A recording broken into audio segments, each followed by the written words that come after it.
Review committee মূলত শ্রমিকদের যেই শর্ট টার্ম দাবিগুলো আছে যেগুলো খুব দ্রুত বাস্তবায়নযোগ্য এবং সমাধানযোগ্য, এটি শুধুমাত্র আরএমজি নয়, আরএমজি এবং নন আরএমজি সেক্টর থেকেও মালিক পক্ষকে রাখা হবে এবং দুই সেক্টরেরই শ্রমিক নেতৃবৃন্দকে সেই রিভিউ কমিটিতে রাখা হবে।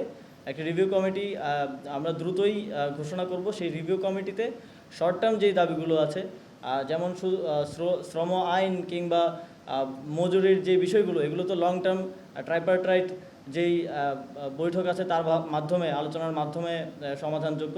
যেগুলো খুব দ্রুত সমাধানযোগ্য সেই বিষয়গুলো নিয়ে কাজ করবে এই রিভিউ কমিটি।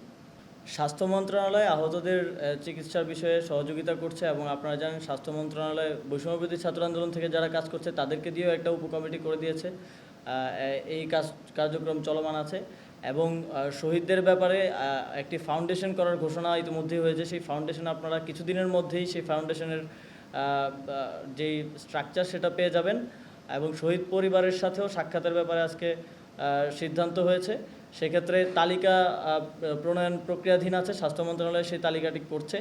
তালিকাটি মোটামুটি একটা পর্যায়ে পৌঁছালে আমরা খুব দ্রুতই শহীদ পরিবারের সাথে মাননীয় প্রধান উপদেষ্টা এবং উপদেষ্টা মণ্ডলীর সদস্যবৃন্দ সহ একটি সম্মেলন অনুষ্ঠিত হবে।